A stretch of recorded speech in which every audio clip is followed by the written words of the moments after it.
Welcome to Combat Sports Talk, a podcast dedicated to UFC and Bellator discussion, the MMA community, and combat sports in general. I'm your host, Ryan Smith, and joining me this week is the entire crew. George, G-Money Stallworth, under here below me there. To his, what is that? I guess to your right is Kelechi Onyebuchi, KC Onyebuchi. And to my right is John Keys. Yes, I am. Yeah, that's right. All right, what's up, guys? I mean, it's been a week. We've been talking. It's like, hey, you know what? Because there's no fights happening right now, yet there is so much to talk about in the MMA world. So much. There's so much to talk about, man.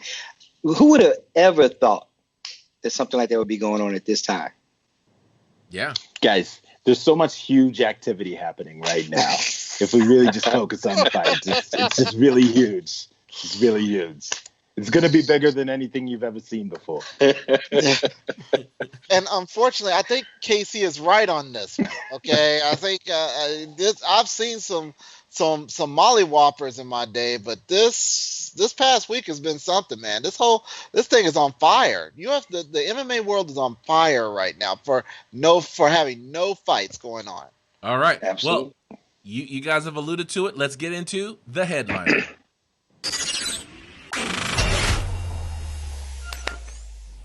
This is the headliner. This is where we look at the number one thing people are talking about, and that is Tony Ferguson versus Justin Gaethje at UFC 249. There is a fight after all. They are going to fight. I feel like we still have to say allegedly. Yeah. Yeah, come on, fam. Like, some of us believe this hook, line, and sinker. Others of us remain skeptical. Well, you know what? I am excited that Tony Ferguson is going to get to fight. It has been a long time since the cable gate where he tripped over and messed up his knee, and they finally came back, and he got one fight under his belt, and then we had to wait for Khabib, and we were going to do this, and now it's not going to happen again, that fight, but we're going to get to see Justin Gaethje. So let's talk about it. What right now we have is Tony Ferguson versus Justin Gaethje for the interim lightweight title. Now, we talked about this, and we were saying, you know what? We don't really want to see him fighting for an interim title. We want to see him fighting against Khabib. But we're not going to get that. So, I guess my first thing is, for me, I'll take it. I'll take Tony fighting Justin Gaethje for the interim title if there's nothing else that I have than not seeing him fight. What value do we get out of this being an interim title fight? Well, right, why can't we just say it's for a number one contender spot or something? Well, it's because of the fact that whenever you have an interim title holder fighting a champion, it sells more. So, I mean, that's the reason why. Why would they fight unless it's for an interim title? They're the headliner of the card. There are financial implications of fighting in a title fight as a main event and walking into the next fight as a person holding a belt. So it makes sense for these fighters, at least for Tony Ferguson, if he's able to walk away with a win here, then what that means is that he gets that belt back that was taken from him whenever he tripped over that cable. And I think that that's worth having. If he retains that belt, we shall see. Well, it's a big fight. It's a big challenge in Justin Gaethje. Dude's got knockout power. Who do you have in this fight? Me? Yeah, I feel like you're El Kukui all day, every day. But there could be, I don't know. I mean, maybe hear out against you. I hear butt in there, and I see the butt face. He does have a butt face. No, I do not have a butt face. Oh, it's gonna be one of those shows. No. Turn the hat to the back, sir. I am 100% in the corner of Tony Ferguson. He's my dude, and honestly, I believe that he has what it takes to be the number one lightweight contender in the world. No, to be the number one lightweight in the world. I believe he can beat Khabib Nurmagomedov. And so I don't think that Justin Gaethje, Justin Gaethje is a super talented guy, I just don't think that Tony's going to lose to him. He's opening up as a favorite already over Justin Gaethje. This is just another one of those steps on the way to the title for me. But how many people have had Gaethje down as an underdog, and he just goes in there and wrecks them? I mean, think about that. Gaethje is a wild card. The water is now muddy. Okay, it used to be clear, but now it's definitely muddy. Don't go in there thinking Ferguson has a 100% chance going in there to just wreck Justin. Justin is not to be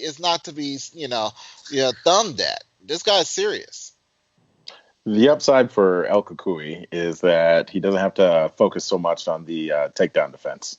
Exactly. So we've got viewers from the Combat Sports Talk page. What they're saying is it should have been Khabib. Should have been Khabib fighting. Yes, I support absolutely his decision. So let's talk about it. So Justin Gaethje is saying that he's ready to gamble. He says it's scary, but he is, when he hits him, he's going to put Tony Ferguson to sleep. Dana White is saying that it's not Khabib's fault. It's just a comedy of errors that led to him not being there. And I think that that's a fair thing. People are really mad at Khabib, like Khabib did something wrong, and it's like, no, he didn't. And then Khabib is saying, I'm more upset than anyone to cancel this fight because he wants this fight worse than anyone. And Tony is saying that Khabib Nurmagomedov should be stripped of his title. So let's go into it. Do you guys blame Khabib Nurmagomedov for not being able to fight at UFC 249? Anybody blame him? Absolutely not. The man did, from everything that I've researched, the man was doing exactly what they told him to do. All right, he was just a victim of circumstance. And I think 6-7 months ago, we all said, and we said it jokingly, that the earth will stop this fight at some point. And here it is. The earth has literally stopped this fight. So, am I upset with what he did? No. Am I upset that the fight is called off for now? No. It's already happened 5 times. I think it's in the game of MMA chicken. I think Ferguson is 3-2 on Khabib. Okay, and on things happening in each fighter's favor. So no, he did the right thing. He's at home. He's with his family, which is where he needs to be. With his wife, with his child, with his children. And stay there, man. Be cool. Don't worry. At the end of Ramadan, he'll get whoever Gaethje and Ferguson, whoever comes out of this, that's his next target. So props to him for doing the right thing. George, do you think that Khabib Nurmagomedov should have his belt stripped? I mean, the UFC has stripped people of their belts for less. No, I don't think his belt should be stripped, but I do question the intelligence of somebody who told him to, at the time when everybody saw borders were being locked down, and someone told him, hey, you need to get over to Abu Dhabi, or you need to get over into Russia. And like the intelligence right here needs to be questioned. Whoever was advising him to go ahead and make that trip. So it lends me to think what Tony said was true, that Khabib wanted to be around his family at this time, which makes total sense. That's a more normal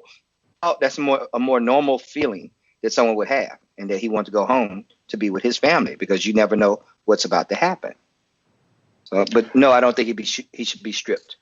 Yeah, I think we're living in unprecedented times here, and I think it speaks to the character of Khabib and how this fits in line with his stated belief system, in that he's a family first guy. He's always going to look out for his family, and it's the right move for his family for so many reasons, for him to be there versus traveling abroad. And if he got stuck here for who knows how long, because we don't know what the border situation is going to be, it just wouldn't make sense. And it's not like he can move his entire family here for one fight and then just be stuck. So I don't see how you take punitive measures against a guy for doing the right thing that I think most reasonable people would do, which is spending time with your family in a global pandemic.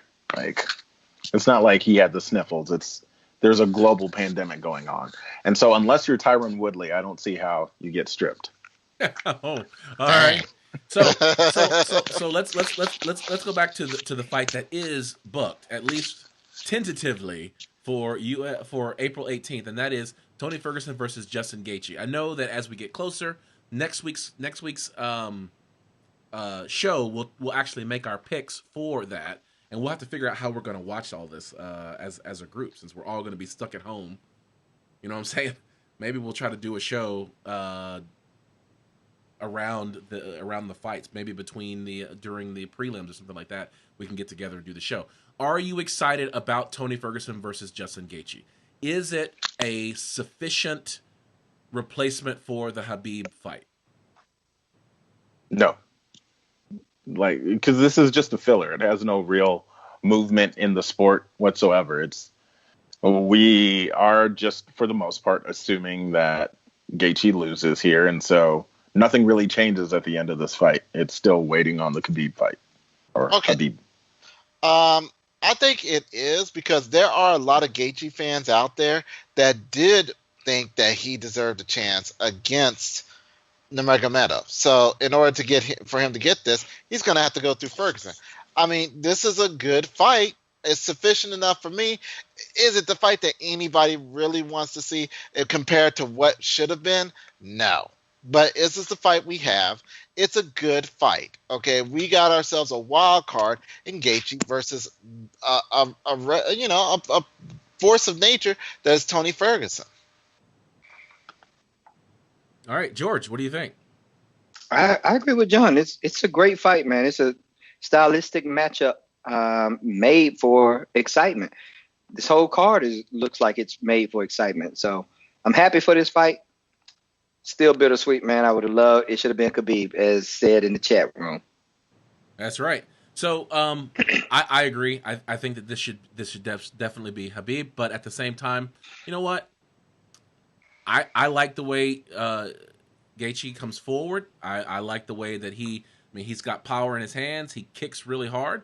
We'll see if he can handle the unorthodox style that Snap Jitsu brings to the table. So we'll see how that goes. All right, let's get into our next segment, and that is Finding the Angles.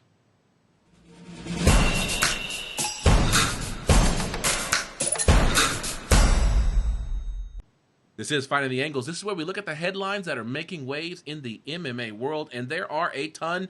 The first thing we got to talk about is Johnny Bones Jones. This guy copped a plea, and he is free on his own recognizance, or at least after 96 hours of ankle monitor wearing house arrest. Right?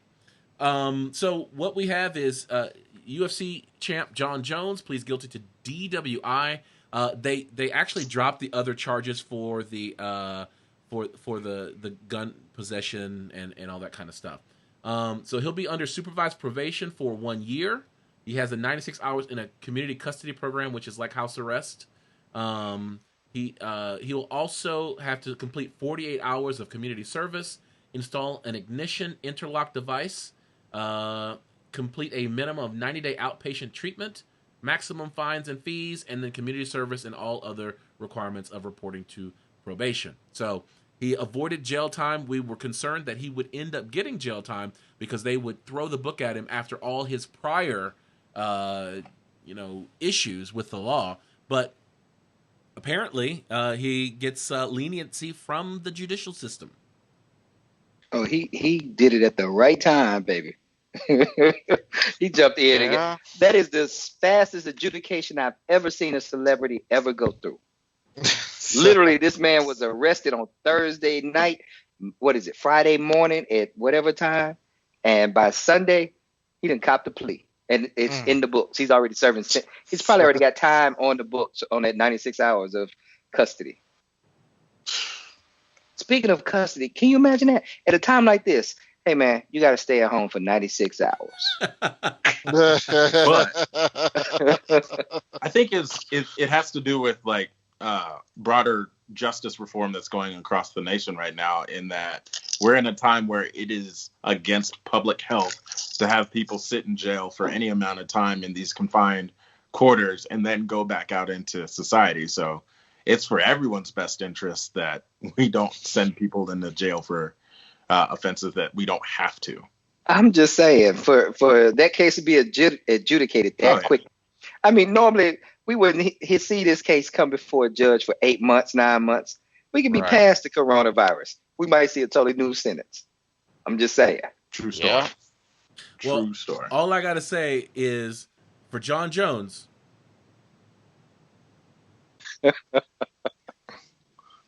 you were so ready for this one. Y'all are going to see Jon one day. We're going to have to answer for this. Hey, there's 4 Not all of this weed talk. I'm just saying, y'all know, y'all are subject to run into this man anyway. You just never know. you never know. Like I said, there's 4 of us. There's only 1 of him. And he'll okay? still take I us. do not condone what John Keys is talking about right now. I'm just I feel saying. like I could hold my own. I could last 5 minutes as a prelude to what will come up later. Okay. Hey, listen, I'm okay with trying to broker that, though. Yeah, we've seen that before. Kelechi versus Jon Jones for 5 minutes. I'm down to watch that. I think we should try to add that to UFC 249. No, not till all this Rona stuff goes away. All right. So there are a lot of people who are commenting on it. A couple of things. Daniel Cormier, he doesn't feel like the sentence is going to be enough to change Jon Jones's behavior, so he believes that we're going to see this again.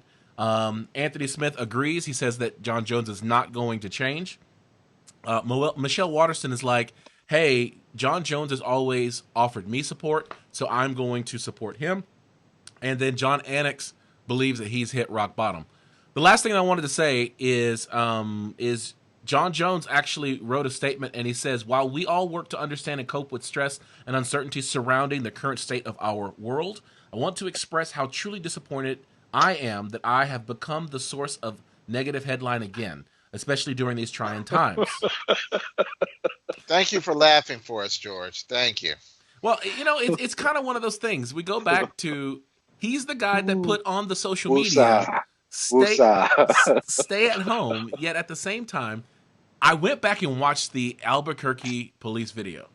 You haven't done that yet, then you should. It becomes one of those things where Jon Jones is sitting in a running car, having consumed alcohol. He's got weed spilled on him. It's sprinkled. It's all over him. Feels like a Dave Chappelle sketch. I know, really. He's handing out. Sprinkle some crack on him. He's handing out solo cups of alcohol to homeless people while shooting a gun. Like, let me just throw the whole. Let me reread. I want to express how truly disappointed I am that I have become the source of negative headline again, especially during these trying times. No, you're not. Become the source. So just throw the whole fighter, his corner. Matter of fact, just throw the whole gym away at this point, okay? Because they all contributed to this. I'm sorry. I mean, I'll say it like this: Jon Jones, you are solely responsible for everything that you do. Okay, point blank. Everybody else that's been around you all these years through these multiple infractions, they're just as responsible, in my opinion, because not after the first one, okay, I get it. Second and third, excuse me. All right. Ooh, passing around that Rona. Yeah, Rona. Anyway, I'm gonna hang up real quick. Yeah, everybody blink out, But yes, what about that at, Casey? Yeah. Okay, here we go. But like I was saying, the first time I get the whole team, they sat there and they're like, okay, we're going to make sure this didn't happen again. But the second, third time, and now he's got when does it stop? When does it stop? When does your coach sit there and say, look, that's it. No more. We can no longer condone what you're doing. And it's a hard thing to do because there's that side of people that say, we must forgive. Okay, I we think must it's money forgive. over forgiveness. Oh, I know it's money over forgiveness right now. I know it is, in my opinion. Okay, in all areas that is around Jon Jones, from the UFC to Jackson Winklejohn to the whole staff. Okay, it's money over forgiveness. So here we go. Here we go. Tony Sal from our YouTube audience said, Yo, "Did you Charles. hear Crazy Horse Charles Bennett's take on Jon Jones incident?" Oh my God, we gotta find that. So the If y'all Crazy don't Horse know, respond. Yeah, go ahead. You go ahead.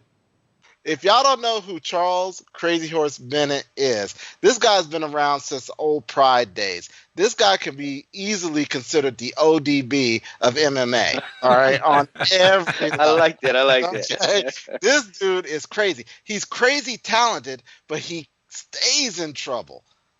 We need to find out what he said. Hold So I up. will tell you. I'll tell you what he said. I've already done the research. This is what he Oh, said.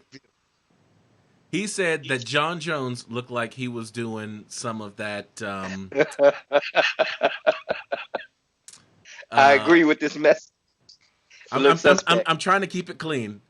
That it looks Just suspect. saying, That you're repeating what someone else said.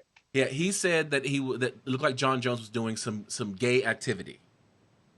That oh, he was on the down low and got oh. caught. And he's using. I sprinkle weed and I'm drunk and I'm busted.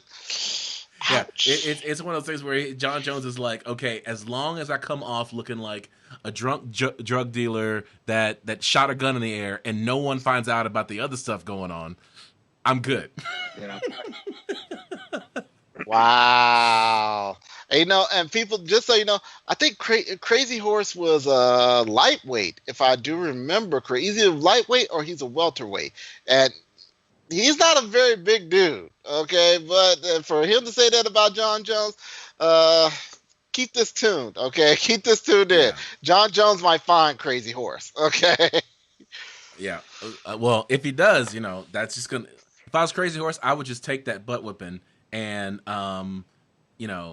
I would just take it and then sue Jon Jones, because then it'll be another thing on his case. So we're done with Jon Jones. I know that we people are kind of have Jon Jones fatigue because it's always something about Jon Jones. But I did want to go and make sure that we closed off on that topic because of the fact that we talked about him being arrested last week. Now he's got his sentence and he's going to serve that out. But it looks like it's not going to keep him from fighting. We don't know what Dana White's going to do, if they're going to penalize him in any way. But he's still a moneymaker for the UFC, so I don't know why they would. They ain't gonna do nothing to him. Slap on the wrist.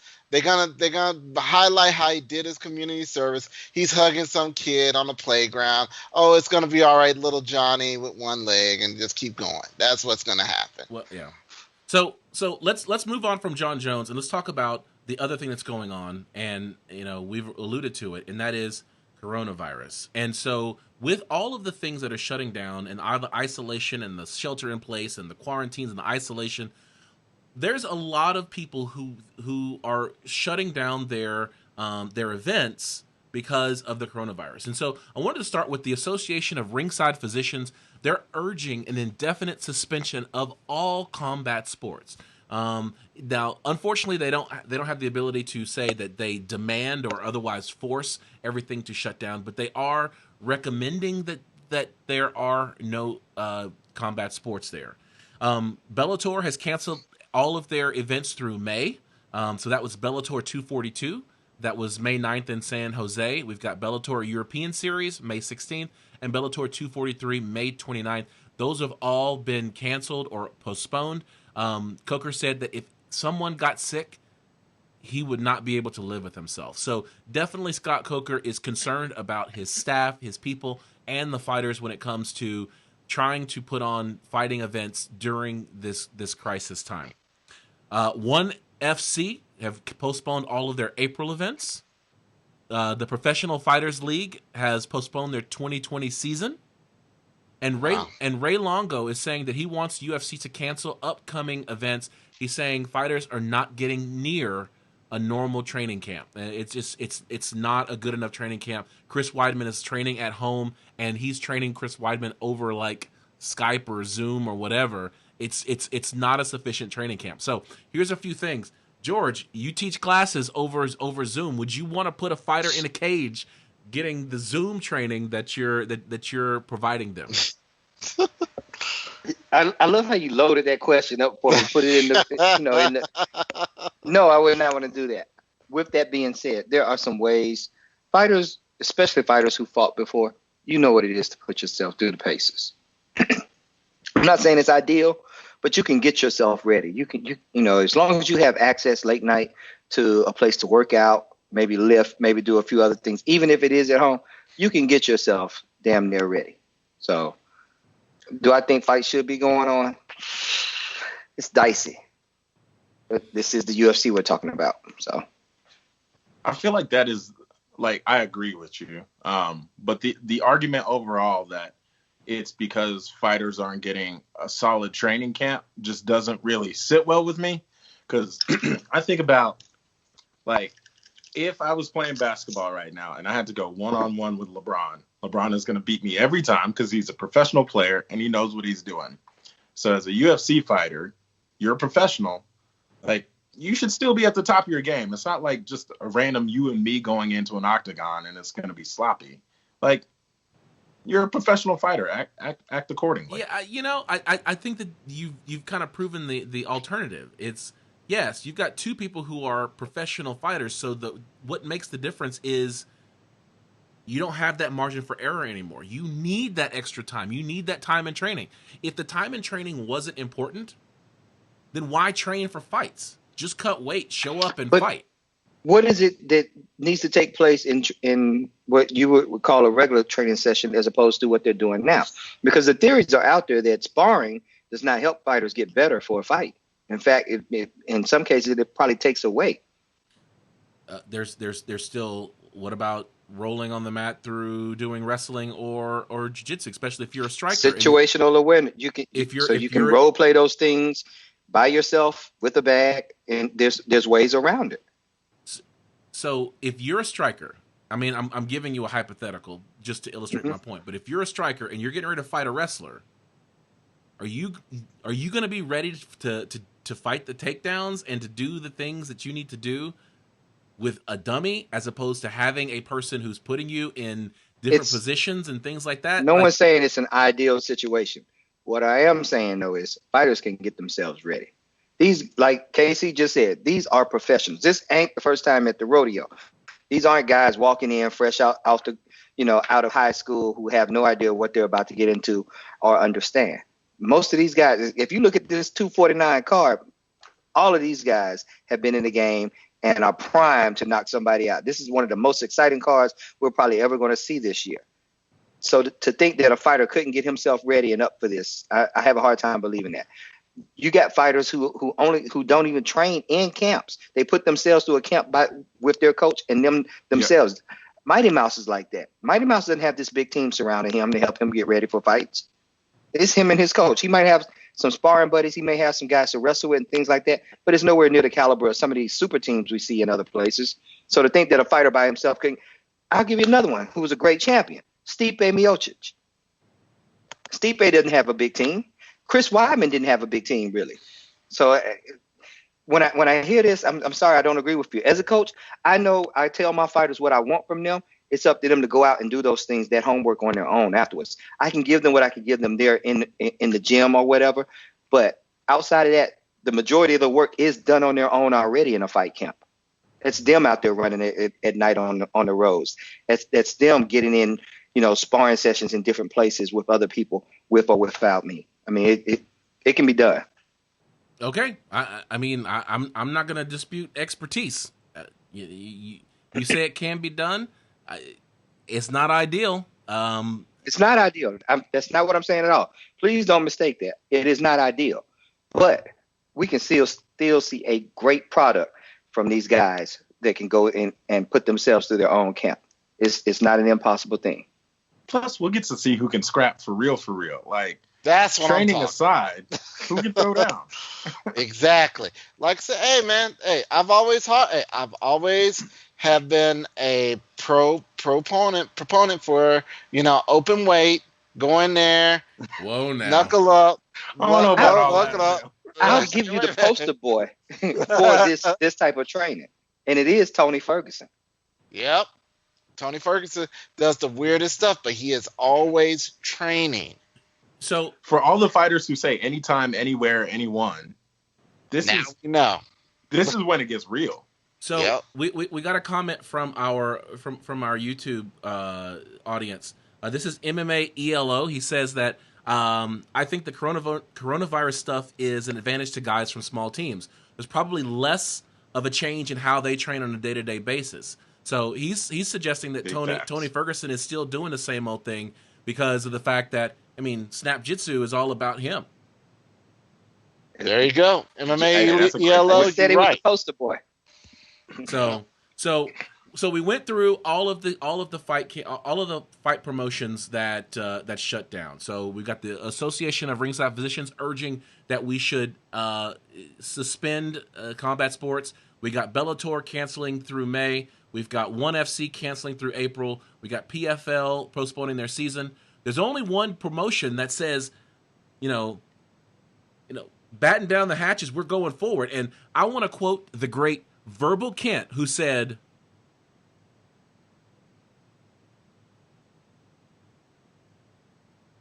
and that's the UFC.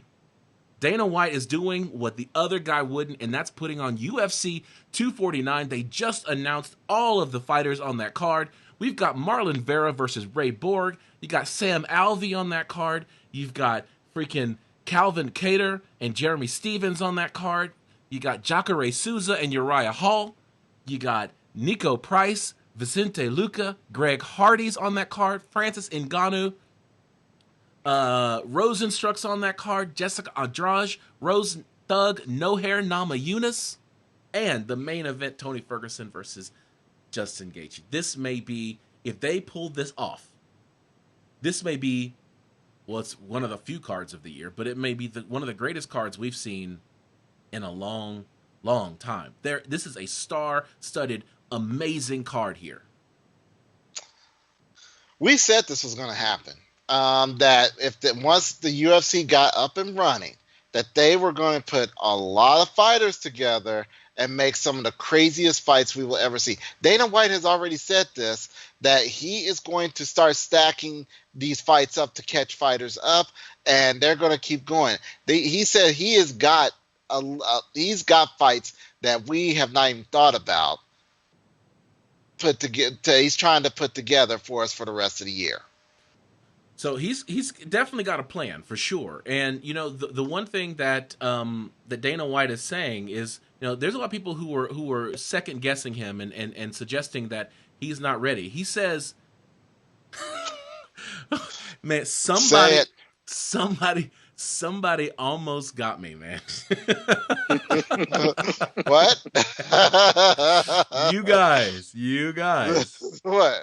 I didn't Comment section. I Ron Burgundy this stuff, man. Oh, that was me. I just realized what it was. That was me. I'm so proud of that. Oh man. Yes. Say it. Okay. Say it. I will say it so that our audience knows what was going on. So I'm going through the run sheet. We're trying to keep this show going. And so the next topic we're going to cover is Dana White is saying that he is securing a private island for fights, promotes a safe UFC 249. Epstein didn't kill himself. Because I saw it just a few minutes ago. I was like, what in the world is Ryan doing? I was like, but, hey, okay, I'll see what happened. That was because we were talking about the conspiracy theory that I brought up, that maybe the island that UFC is looking for to purchase is Epstein's Island. Well, man, let's just run on in it, dude. So there you go. There you go. This is Fantasy Island now. We are going to be seeing fights on a private island somewhere where there's a connection between Dana White and the President of the United States, who also has a connection to Jeffrey Epstein, who has an island that is vacated and otherwise empty. Who knows? Man, I've seen Enter the Dragon. I know what's going down, dude. All right. All we need is Dana White in a chair that's above the octagon, and he's looking down like fight, and that's what's going to happen. Well, I just want to know who's going to be Bruce Lee. Tony Ferguson. Uriah Hall. Oh, yes, but who's Bolo then? Is Justin Gaethje going to be Bolo? You know, he's the Chinese Hercules. He's going to come out there and, you know. You know what has me concerned is that Dana White is first and foremost an entertainer. Like, he puts on a show. Getting this onto a private island makes sense for him to be able to pull this off, because I think his only other option is like Native American land at this point. Yeah. And even then, why risk this population, this already at-risk population? Well, that's not the thing, though. It's the thing is that you can't get people into the United States. All the borders are closed, and so you've got to be off on a private island somewhere that has access to bring people in from other places. You still got ice in that glass there, George. That call out. Yeah. No, but he has to be out of the United States jurisdiction so he can get fighters from all these other international places in. Otherwise, they're not going to be able to fight on Native American soil, because you got to get into the United States first. Yeah. Well, I want to make something clear, because I'm not fully understanding. I'm thinking this fight 249 is taking place here in the States on our soil. Yes. I think he's saying that future fights are likely or international fights are going to take place on the island. Yes. So I don't think we're going to see Tony on an island right now. No. So to be clear, he's got a venue that's going to host UFC 249 and probably 250 and maybe even 251. What he's doing is for the remainder of the year, so as we get into 252 and beyond, he's trying to set an infrastructure on a private island so he can bring in the international fighters. So right now, we're going to see a lot of American-based fighters, but, you know, as Isaac Martinez is saying here, and he's viewing us from Facebook here, is that you put the fights on in international waters and the rules change. And so he's able to get, people from around the world to fight in on these cards. So shout out to you, Isaac. That is exactly what we think is happening. Exactly. And just for everybody to know, international water starts 8 miles off the coast.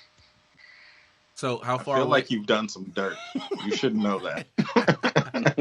Hit my music, dog. My man John over here has done some dirt.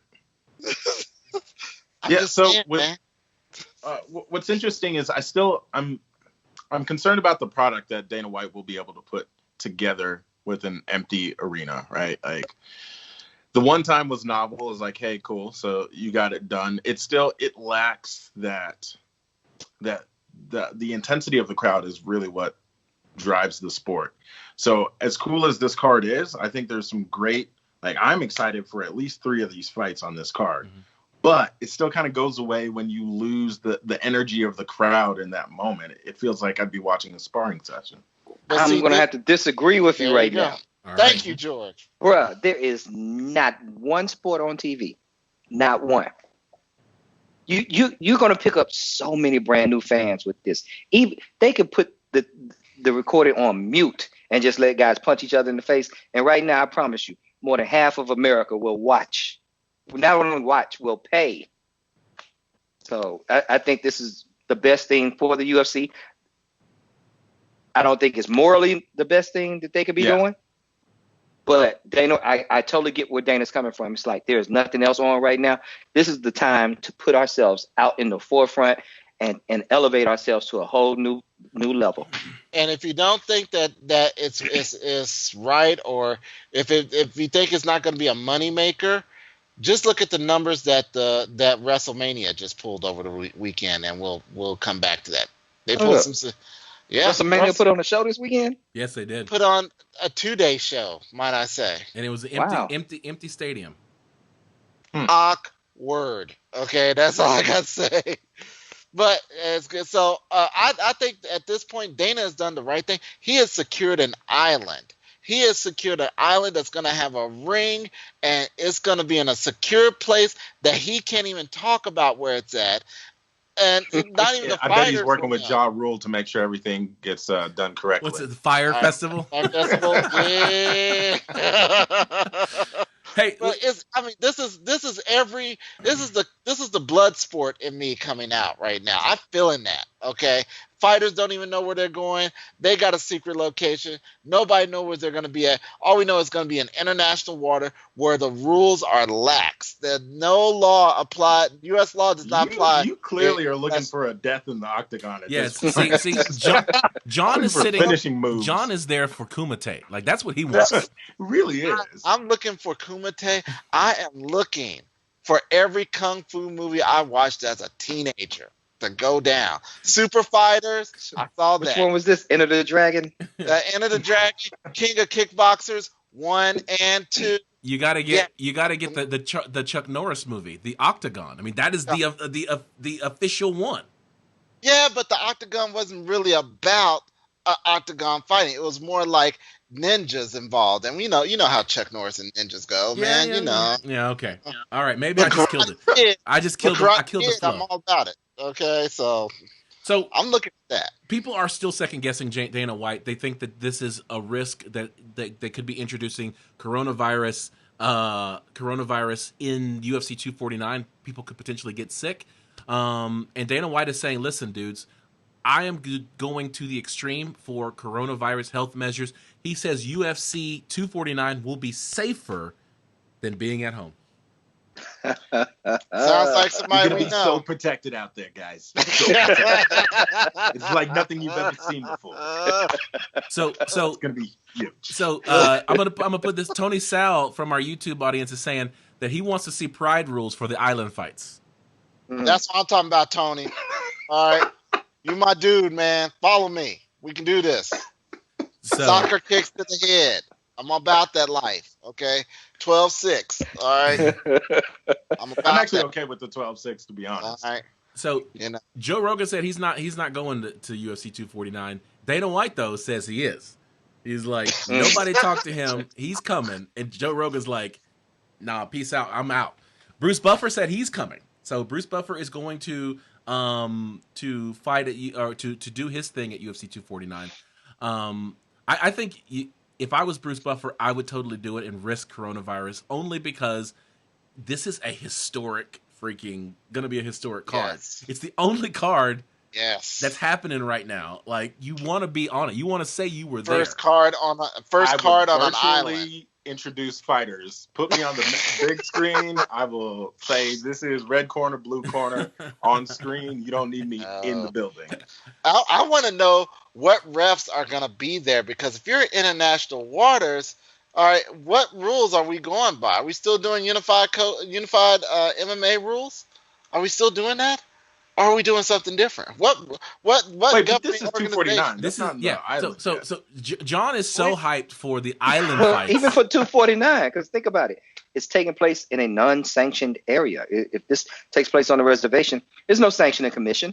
So They're not bound by any state rules or anything anymore at that point. if he dies, he dies.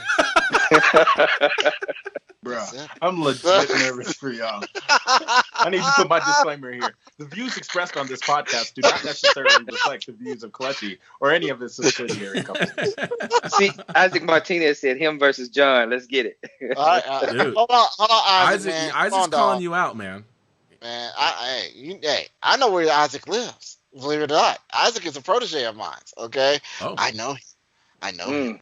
Isaac, I think he said I know his wife too, so his wife will ride up on me, and I'm not about that life no more. So No more. See?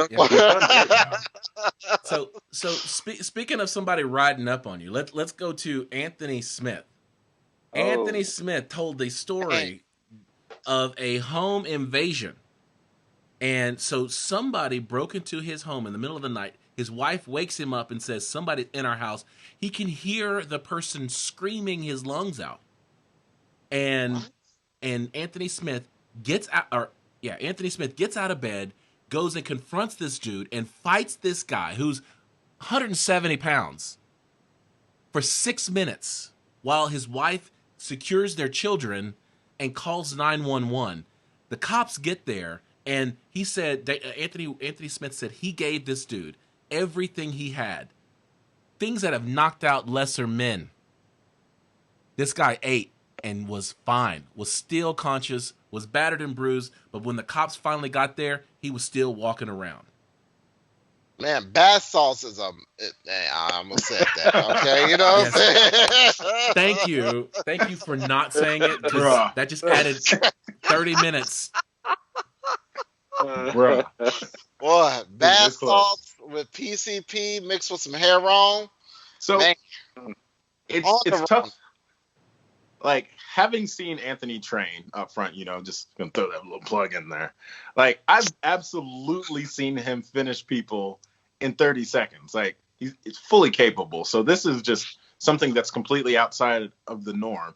But you've also got to, like, I still feel like I've seen a lot of comments from ESPN and Bleacher Report and all these people where you got some people laughing at it. But, like, while there's this craziness of an average everyday person coming off the street and being able to hang for 5 minutes with a top tier UFC fighter, we still have to remember that a man's family was legitimately in danger.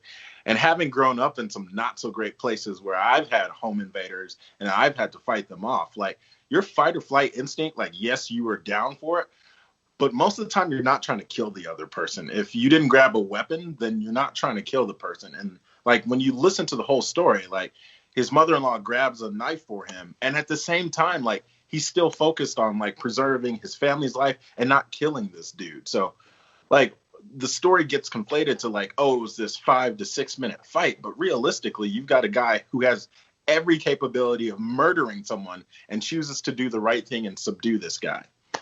Like, it's hard for me to take it to the joke level because there's, like, mad jokes on this.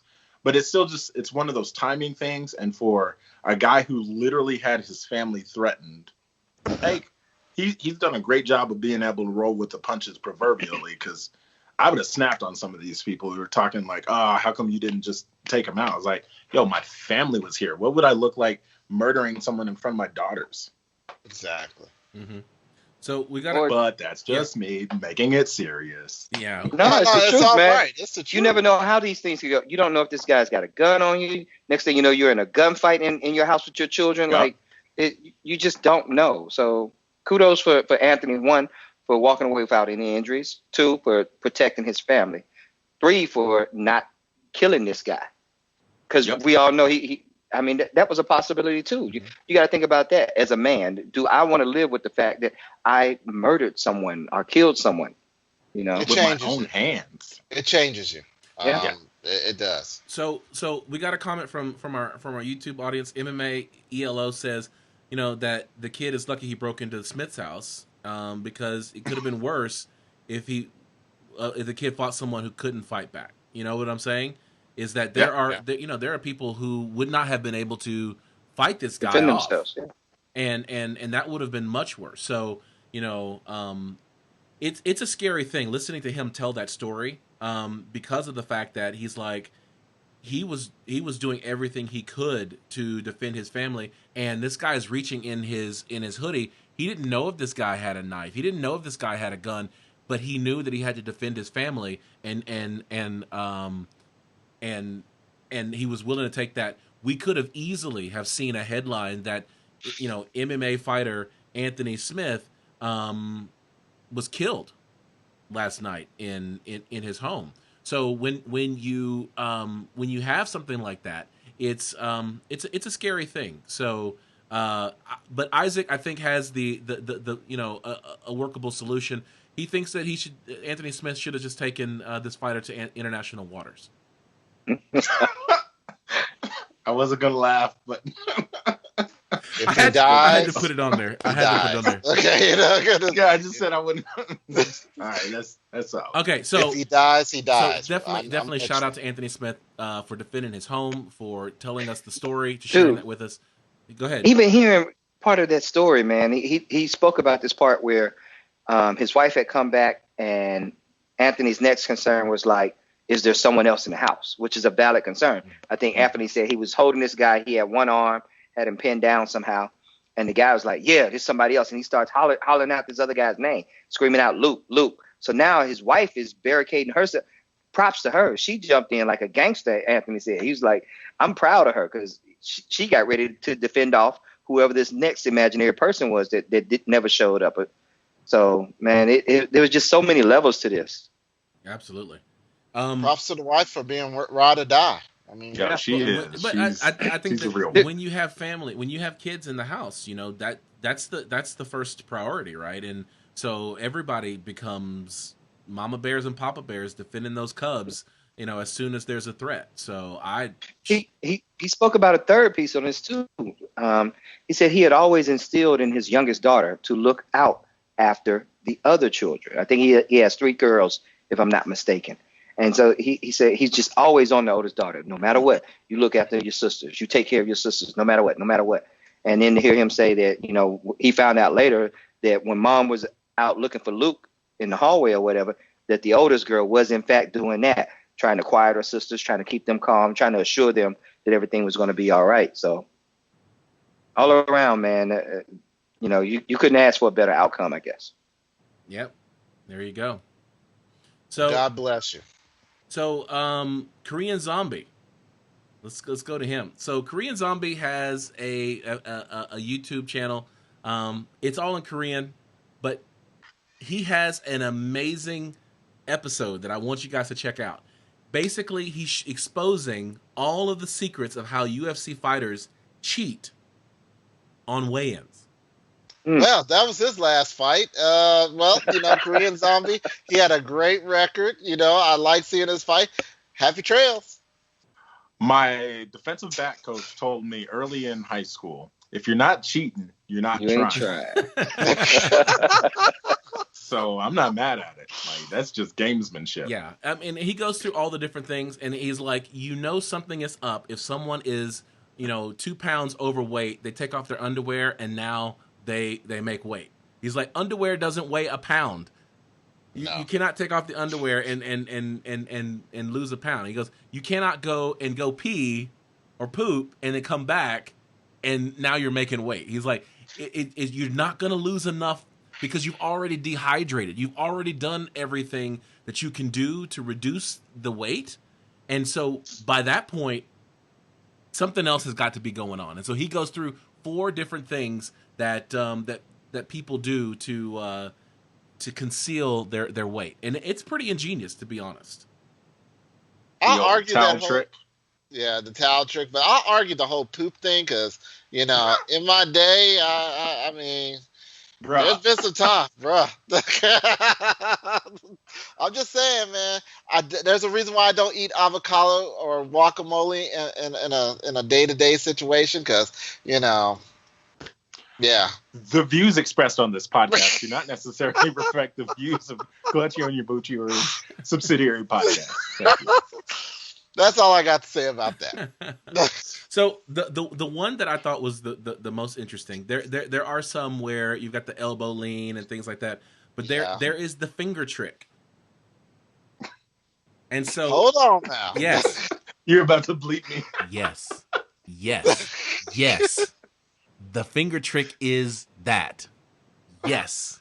Oh my God. So no, I think you need to explain yourself, sir. So yeah, I'm gonna need context. The finger around the backside, and you lift up, and he's like, it doesn't take a lot of pressure, and you can affect the scale to 1 to 2 kilograms or 1 or 2 pounds with just lifting up right on that bony part of your backside.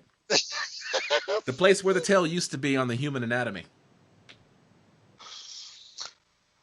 Coach George, you got anything you want to throw in there? So, see, the face if you ain't cheating, you ain't trying. But see, that's so yeah. I mean, and the great thing is that he's showing the weight, and he's showing how the scale is changing with just a slight lift. It doesn't take much. And so Who would have thought Korean Zombie is the David Blaine of MMA fighters? Oh, Just wow. exposing secrets and stuff.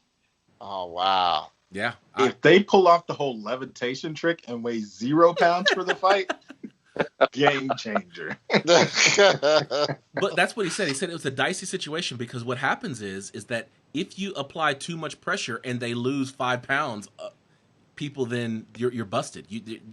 You're set. So you've got to be really good at. I think that's something you've got to train for. Practice that before you got to practice it. Not that I've ever done that. I was going to say somebody's doing some shady things. Okay. Never done that. Yeah, I mean, I did notice that one of your fingers is darker than the rest of them. Whoa! Whoa! Look, I ain't got to worry. He's miles and miles away. He's isolated. He's not going to show up on my doorstep. You think the Rona's going to save you? I'm going to get leg kicked. He's going to leg kick me so bad, it's not going to be good. Yeah. I mean, I think you'll notice that of all the people I talk trash to, I've never talked trash about Jordan. My common sense kicks in real quick. Exactly. So, hey, here's a couple other things before we go. UFC London fighters are going to be compensated. So there are several that reported that they did get compensated, at least show money for showing up to UFC London. I know that it kind of sucks because they don't get the win money, which after you pay all your coaches and gym fees and things like that, show money doesn't go all that far. But at least they did get something for, making it and being there available for doing that. So shout out to those people. John Fitch, he's looking at possibly ending his career. And what he's really saying is that MMA is really not a sport anymore. It's kind of WWE without a predetermined outcome. And I think that that's a fair comment.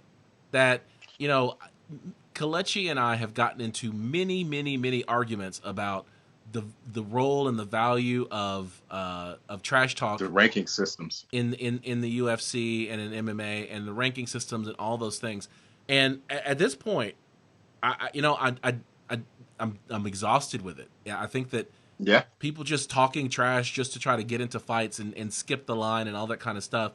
It really makes about as much sense as the WWE does now, where random fighter can just get into the ring, shout out somebody on the mic, and next thing you know, they're having a double elimination title fight by the end of the night. It's that kind of thing. But that's scripted, though. That's the difference. Was it scripted when Brock Lesnar went after Daniel Cormier? Yes. So what's the difference? My point was made in one hit, people. Honestly, he's right. I mean, John Fitch, I've watched his fights. I've watched his career. I mean, hey, I understand if he's upset. I understand if he feels a little bitter about it. Okay, because it has become that. John Fitch went, in the UFC, he was in the top 5 before he left. Mm-hmm. And he was let go for no real reason, if I remember correctly. He was just let go.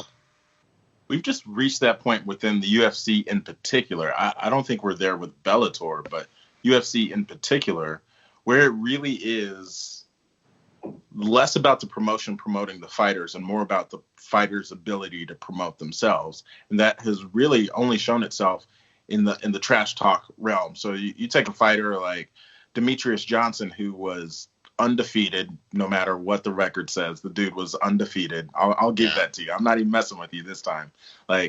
He's undefeated in the ring, good guy outside of the ring, has a following in esports, and yet still wasn't making money as a UFC fighter. And it really came down to, do you want to be that guy, or do you want to be, who's Triple C, who is king of cringe in order to get views? And he's still not even making pay-per-views. He's just cheaping the sport. Yeah. So that's where we are in the UFC. That model has worked enough times that you're going to see copycat Connors continue. You're going to see what's his name, Covington, who is just the absolute worst. There's going to be copycats because it's worked time and time and time again. And we've just kind of hit that inflection point where the UFC can't go back to the rankings meaning anything. Yeah, they can. For financial reasons, it doesn't make sense for them to actually factor in the rankings. It really is all about matchmaking and what will draw the most eyes.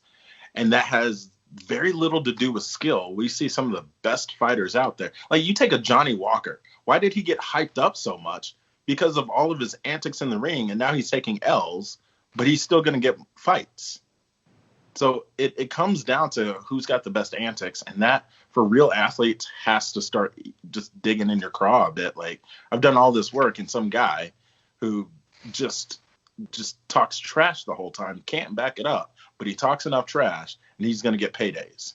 It's as a fighter, I'd walk away. Like, there's nothing you can. It's not your fighting that gets you there. Like, everyone hates Woodley, but Woodley went through so many fights before he became champion, and it proved that it has nothing to do with your fighting ability and everything to do with your ability to garner an audience. But can you walk away from the UFC? I mean, that's the thing.